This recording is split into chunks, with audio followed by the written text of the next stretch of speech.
শ্যামনগর অন্নপূর্ণা খেলার মাঠ সংস্কার করা হবে বললেন অর্জুন সিং।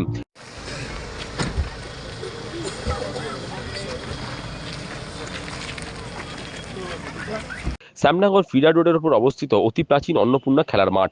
একটা সময় এই মাঠ থেকেই অনেক খেলোয়াড় উঠে এসেছিল।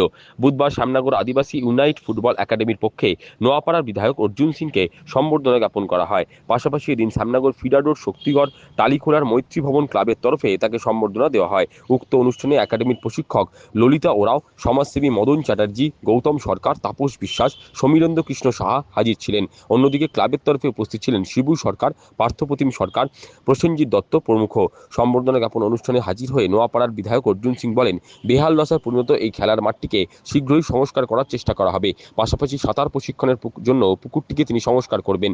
নতুন প্রজন্মকে মাঠমুখী হওয়ার পরামর্শ দিলেন ক্রীড়াপ্রেমী তথা নোয়াপাড়ার বিধায়ক অর্জুন সিং। আমি এখানে রাজনীতি প্রোগ্রামে বিশ্বাসী নয়। আমার এখানকার বহুদিনের একটা চাহিদা। এখানে পুকুরটা আমি ঠিক করাতে হবে। এই আমাদের আদিবাসী মেয়েরা ছেলেরা এখানে প্র্যাকটিস করে, তাদের জন্য ওনাদের একটা ডিমান্ড আছে। ওটা আমি মালিক সঙ্গে যার জমি আছে কথা বলে ব্যবস্থা করব। এই মাত্র বিক্রি চলছিল, এই মাঠ বিক্রি করতে দেবো না। প্রতিশোধ মাত্র চলছিল।